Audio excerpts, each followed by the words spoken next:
Hi and welcome to another episode giving some updates on what's happening with the Celtic Giants. We've got a show coming up on the 8th of April up in Glastonbury at the Assembly Rooms. It's a whole weekend of Celticness, you could say, with Connach and the Dolmen playing on the Saturday night. But the Celtic Giants, it's going to be their debut gig, is going to be happening on the Friday night. We've been getting ready for this and getting all the music sorted out. We've crammed we've crammed a hell of a lot into a very, very short time. Now, Celtic Giants, what is a Celtic Giant? A Celtic Giant is one of those songs that is a giant in the Celtic world. And we celebrate Celtic music and the enchantment of Celtic music. We're coming into a whole new time now. We're leaving this last 2 years behind us and we're moving, trying to get back out and get everything going again. Okay, so in this episode, I'm going to be showing you how to put on a great kilt. And also you're going to be catching excerpts of Connach and Josh will be working in the studio and going through guitar pieces. You've got other members of the band, we've got bits of drumming and all sorts. What's going on really, it's just updating to what we're going to be doing. So let's go with it.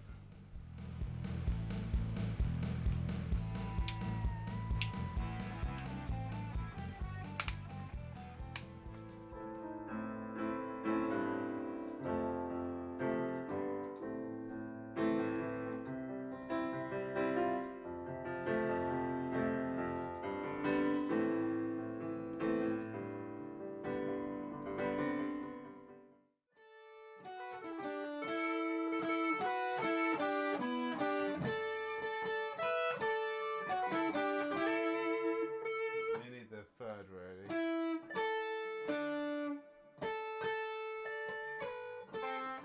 So you got like the build up bit, haven't you? So like Yeah.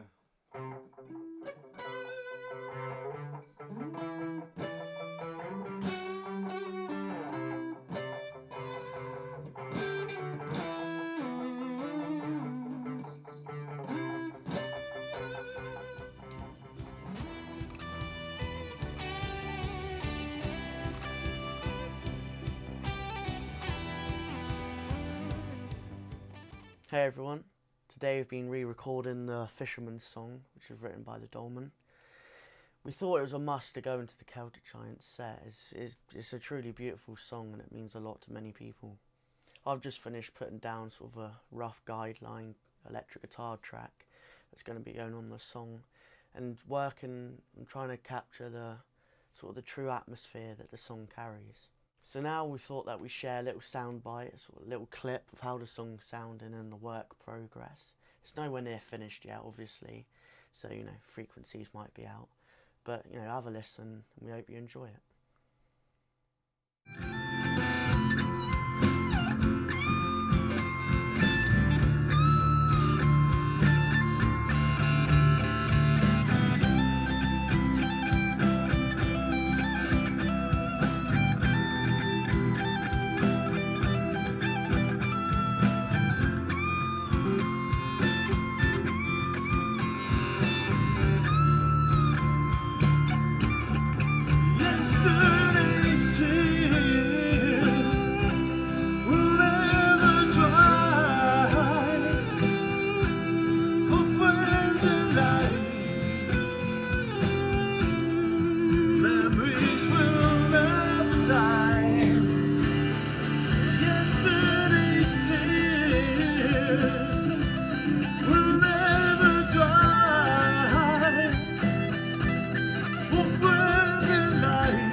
Hi and welcome.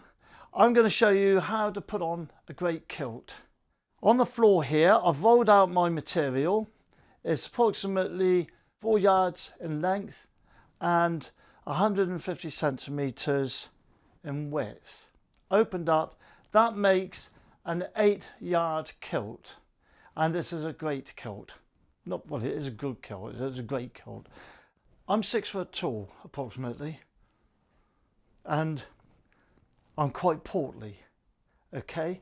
So I need to make sure that I leave enough room. Simple way of doing it, to measure that room, I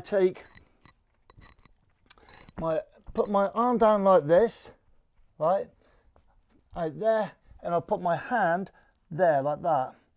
That brings me to here, look. That gives me enough to wrap around my portly torso. That will be done at the other end, but because my room isn't wide enough, I have to do this in sections. Approximately, I came there, look. This is where my elbow was. So make sure you mark that place. Now, I'm going to give myself a length, and I'm going to start from there. That part's going to be the top part. This part is going to be the bottom part. So what I'm going to do now, I'm going to start putting in me pleats. I'm going from the end of my pattern here, and you can do this how you wish to do it, really. The pleats can be as big as you want or as small as you want. There are some people say, okay, they've got to be 18 pleats, and they're all 20-something pleats. On my red one there, I've got like something about 20 pleats in there. Well, once you get your first one going, then it's plain sailing from there. Putting it down there. Match your patterns. That's the best thing about tartan. You can match your pattern up, and then you put the next one in. You see, like that. And you can do this, and you can keep them all nice and even then. And it doesn't really matter about this top end. It doesn't matter like if that goes out a bit up there, but you do want to try and keep some sort of stability with it. I'm dragging on a carpet here, so using a carpet underneath, a bit of a pain as well. Believe it or not, nice dry grass is probably the best way to be putting the stuff to be on the ground, like to spread it out. Right, let's get that over. I'm probably going to maximise or look for about 12 pleats in here. That's what I'm going for. I call no angels to sing, for I have no need. But someone rises. Now remember what I did at the beginning. I measured how much I had to go over. I'm going to open up the rest of this now so I can see what I've got left.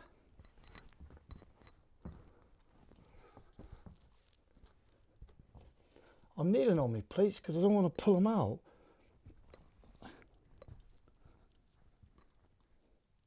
Okay, there you go. Little lines, you keep all the lines going. That's quite important, because if you don't, well, they're going to be all over the place and it's going to look crap. Okay, first of all, I'm going to get a thin belt. This belt, if you've got one, use a material belt, and the reason for that is it stops the pleats from and the plaid from slipping through and slipping out of shape. What I'm going to do now is I'm just going to ruffle this up to this point. I don't want to be careful now not to go and mess it all up on yourself, because I've fed my belt through from this end because I'm going with the wave of the pleats. See, and you can just push that straight through. Well, actually, it's not going straight through. Well, it is going straight through, but it's just being a bit. And to be honest with you, I would quite often stick that belt down first. Right, there we go. Look. Just smooth them out. Make sure that you've just got them all looking really brilliant. See, like that, like that. Just smooth them out, brilliant. There we go. And there it is. Now what I'm going to do is I'm going to come down and I'm going to lay here. Now I want to put my legs to where I want it just above the kneecap. Okay, I want it just above the knee because that way I'm not going to, every time I kneel down, if it goes lower, you're going to be kneeling on it, and it's it just becomes a real, that becomes a pain in itself. Okay, right, so there, I'm in here, so I'm going to just lift that up there. So, right, there you go, let's see, look at that. Right, you can straighten it all out afterwards. See this one? Get that one across the top there. Okay, right now, get your belt, stick your belt on. Remember, this is coming up to around your navel area, by the way, and make sure you do that tight. You know, obviously, not where you can't breathe or something like that. Right, so what we got is this, right? So here, I'll grab hold of that and I'll pull that straight. Up there, like that. You can always pull it up a bit if it is too long, because I got it there. All you got to do is just shift it up. It's not hard. Get it all down. Like that. See, so you pull your pleats. Get everything so it's all out, you know, so just get yourself all loosened off with it all. And that, okay. And then you can shape that up a bit. You basically, you're kind of sort of done here.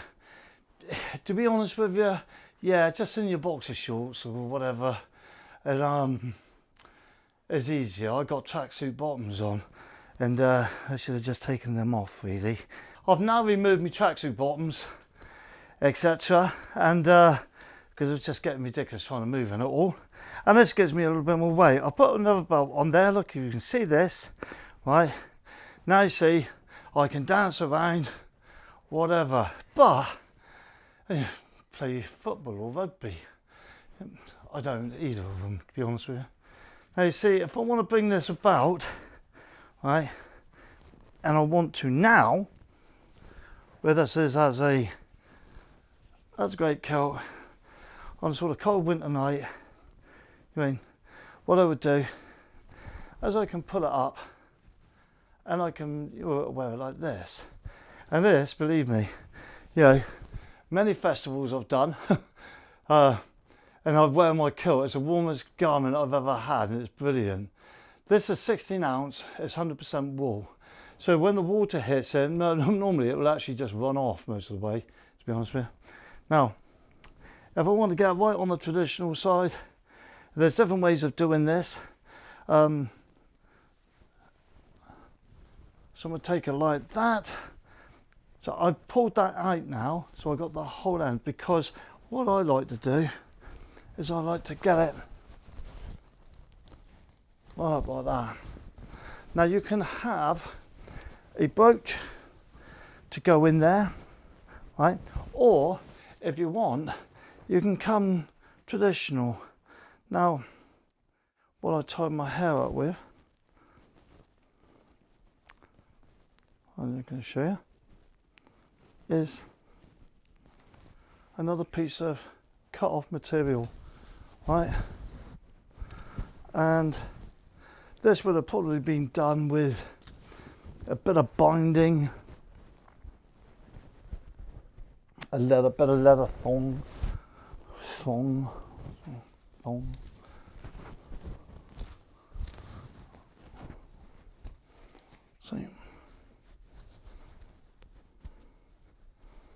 that's roughly done. I'm just going to do this roughly, and you see that would go like that.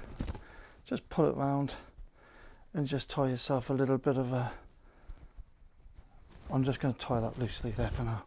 Okay, so then that solves that part. And yeah, and you're not constantly stabbing yourself. I got one brooch that goes through, like, and there's so many holes in my arms from doing it. Right here, now got my pocket, look, you see. And what you could do now is obviously I haven't got a belt of that size, but I'd either have my big belt going around it, and which would go loose like that, or something a little bit tighter for me. You can get loads of belts to suit yourself, like how you want them, really. You get a sword now, like, and you can go marauding, whatever. This part, you see why you've had, that's why you left that room, to get that like that. You see, and it's all fast like done. You put your accessories in there. You got leather pouches, which you can have. You got belt bags. All these things sort of go on there. Okay, so I hope that's helpful. There's loads and loads of great videos I expect you can watch, and you can like sort of hang out with your mates, with your wine, etc., and have a drink. Yeah. Cheers.